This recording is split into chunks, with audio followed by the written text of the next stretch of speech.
Vous écoutez.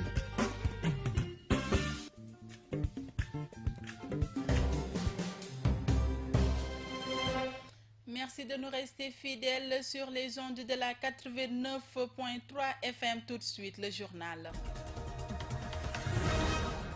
Un seul grand titre dans cette grande édition de la mi-journée avec l'ouverture de l'année scolaire 2017-2018. Aussi bien à Ziguinchor qu'à Bignona, les autorités scolaires mettent les bouchées doubles pour traduire en acte le concept Ubitei Jangtei. En réalité, une volonté qui risque cependant de se heurter à certaines difficultés liées à l'état physique de certains établissements. L'actualité internationale et la revue de la presse mettront fin à ce journal. Le développement, c'est juste après ceci. Bienvenue dans cette principale édition présentée par Rokhaya Bey et mise en onde par Mahfous Kouyaté. Rien ne semble s'opposer au démarrage effectif des enseignements-apprentissages à Ziguinchor. Cette remarque est le fruit d'un constat qui fait apparaître des motifs de satisfaction dans les préparatifs de l'ouverture.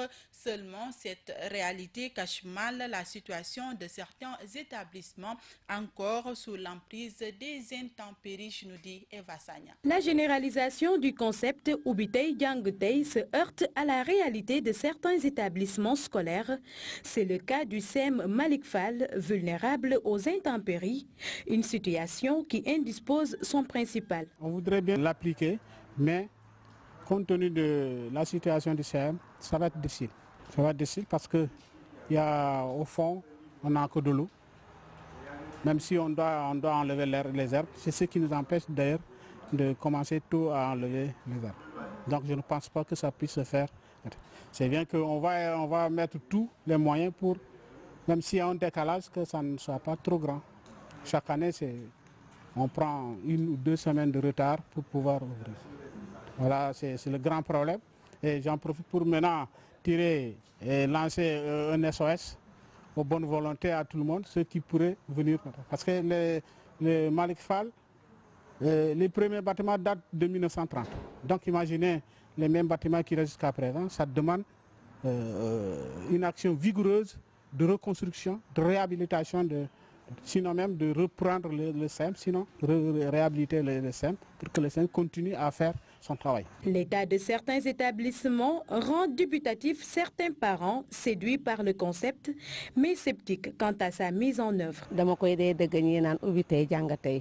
waaw boobu moom yaakaaruma ko waaw parce que ñax yi dañuy bëri te fii fu mu toll nii il faut ñu defar ko bala xale yi di ñoo commencé jàng waaw xale yi mënuñu jékki-jékki daal ñëw di jàng noonu te kiiwuñu ko waaw dalu sama xel man daal maa ngi ñaan ndax ñu jàppale ñu tuuti xaar tuuti ndax école ñi defar ko ba mu baax ñu xale yi doog a commencé jàng waaw.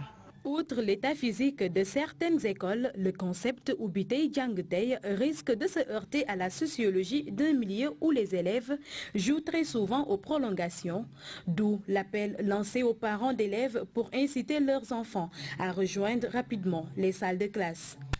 Merci à toi Eva Sagna. Le concept Ubitei Jangtei porté par le ministère de l'Éducation nationale depuis 4 ans déjà va s'appliquer dans 30 écoles élémentaires, 10 CEM, 5 préscolaires et dans 3 lycées dans chaque département de la région, selon l'inspecteur d'académie de Ziguinchor, Ismaël Diouf, que nous écoutons au micro de Eva Sagna. Comme l'année dernière, un certain nombre d'établissements ont été ciblés pour que les cours démarrent effectivement le jour de la rentrée. Cette année, on a ciblé 30 écoles élémentaires, 5 écoles préscolaires, 10 CM et 3 lycées par département. Ici à Ziguinchor, les gens sont allés au-delà. Mais le principe est que tout le monde, ceux qui peuvent démarrer, n'ont qu'à démarrer. Le seul bémol qu'on a mis, c'est les écoles où objectivement on ne peut pas commencer. Par exemple, le long du canal qui longe les écoles Saint-Sacrement, Ibou Kamara, Malik Fall. C'est des écoles où l'eau du canal pénètre dans les établissements et crée une inondation. Inondation qui empêche de désherber. Donc, il leur sera très difficile de commencer le jour de la rentrée. Mais partout dans la région, les écoles où il n'y a pas ce phénomène, on leur demande de démarrer. Le thème Ubitey Jangatey est assez mobilisateur. Ce n'est pas seulement l'inspection d'académie ou l'inspection de l'éducation de la formation, ce n'est pas seulement les enseignants, c'est les parents d'élèves, c'est les collectivités locales. Nous restons toujours dans ce même registre. Le préfet de Bignona a réuni lundi les acteurs de l'école et les services concernés par la question autour d'un comité départemental de développement pour préparer la rentrée des classes. La rencontre a été sanctionnée par des recommandations fortes pour une effectivité du concept Ubitey Jangatey et pour un bon déroulement de l'année scolaire 2017-2018. Compte rendu Lamine Badiane. À quelques jours de la rentrée des classes, les acteurs de l'école se penchent sur la question à l'occasion d'un CDD convoqué par le préfet de Bignona et présidé par son adjoint Al-Hassan Ba Cissé. Un point essentiel, c'est comment faire une ouverture quand même immédiate lors de la rentrée au niveau des établissements du département. Les bases d'une bonne rentrée sont jetées, mais l'effectivité de cette volonté risque de se heurter à des obstacles qui ont retenu l'attention des acteurs. Mad de Faye, IF de Bignona 2. Le slogan Ubitey Jangatey ne sera une réalité que quand les parents aussi prennent leurs responsabilités par rapport aux enfants qui vont en vacances et qui ne reviennent pas. Nous avons eu à discuter de ce problème et l'UDAPE a eu à prendre des engagements avec tous les parents qui étaient présents pour que les enfants puissent revenir à temps. Donc nous avons fait le tour de la question. Nous avons fait aussi le tour des abris provisoires. Ici, lors de ce CDD, comme lors de nos rencontres dans les communes, les populations se sont engagées pour remettre les abris provisoires à temps. Et nous pensons évidemment que les conditions d'une rentrée scolaire normale, en tout cas, sont réunies. Sur cette question d'ailleurs, l'État semble avoir pris une option sérieuse. L'État a pris quand même des mesures pour complètement renverser la tendance concernant les abris provisoires. L'État ira même jusqu'à les écoles, il n'y a pas de clôture, il n'y a pas de bureau pour l'administration, il n'y a pas de toilette. L'État envisage, dans le cadre quand même de la prise en charge des abris provisoires, de véritablement refaire l'ensemble de ces écoles-là et de doter de chaque école d'une clôture. Si les acteurs arrivent à mettre en œuvre toutes les recommandations, Ubitey Jangatey pourrait être effectif dans le département de Bignona. Cependant, les menaces de troubles de l'année scolaire par les syndicats d'enseignants risquent de plomber l'enthousiasme des uns et des autres. GMS Bignona, Lamine Badiane. L'absence de commissaire-priseur à Ziguinchor irrite la Confédération nationale des travailleurs du Sénégal. Ce vide, selon Lamine Fall, secrétaire général adjoint de cette centrale syndicale, empêche les travailleurs de rentrer dans leurs droits. Nous l'écoutons au micro de Papo Mané. Je pense que là aussi, les camarades l'ont posé, parce qu'effectivement, au niveau des conflits au tribunal du travail, ils gagnent des procès, ils ont des huissiers qui exécutent, mais la vente, c'est les commissaires-priseurs. Et il n'y a pas de commissaire-priseur dans la région.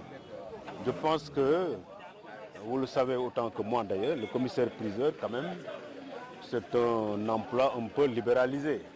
Ce n'est pas l'État qui en affecte. Mais je pense qu'ils veulent gagner de l'argent. Et s'ils comprennent qu'à Ziguinchor, ils peuvent gagner de l'argent, mais certainement, ils viendront s'y installer.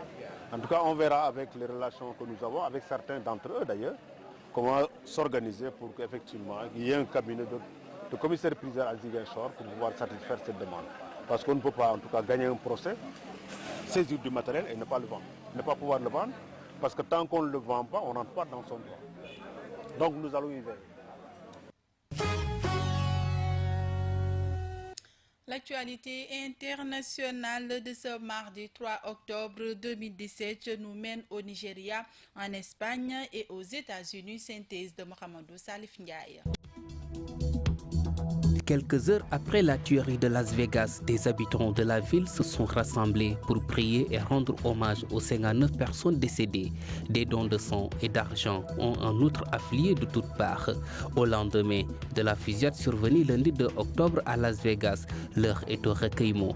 Alors que Donald Trump a observé une minute de silence depuis la Maison-Blanche, des dizaines de veillées en hommage aux victimes se sont tenues à différents endroits de la ville, comme à l'université. Un office œcuménique s'est également déroulé lundi soir à la cathédrale, au cours duquel des fidèles de toute religion ont tenu à se rassembler. Alors que le Nigeria fêtait ce dimanche le 57e anniversaire de son indépendance, Muhammadu Buhari est revenu sur la question épineuse du Biafra avant une visite surprise à Maïdoubouri, épicentre de l'insurrection de la secte islamiste Boko Haram. L'ancien général de 74 ans s'est ensuite envolé vers Maïdoubouri dans le nord-est pour une visite surprise à ses troupes en première ligne face au groupe djihadiste Boko Haram. Il s'agit de sa première visite dans cette partie sud du pays depuis son élection en 2015. L'insurrection de Boko Haram et sa répression par l'armée, qui a par le passé été accusée de nombreuses exactions sur les civils, a fait au moins 20 000 morts et 2,6 millions de déplacés depuis 2009. Au lendemain du référendum, la police nationale affronte l'hostilité de la rue catalane. Devant ce commissariat, la foule exige leur départ de la région. Dimanche, des centaines de personnes ont été blessées lors d'affrontements avec ces mêmes forces de sécurité.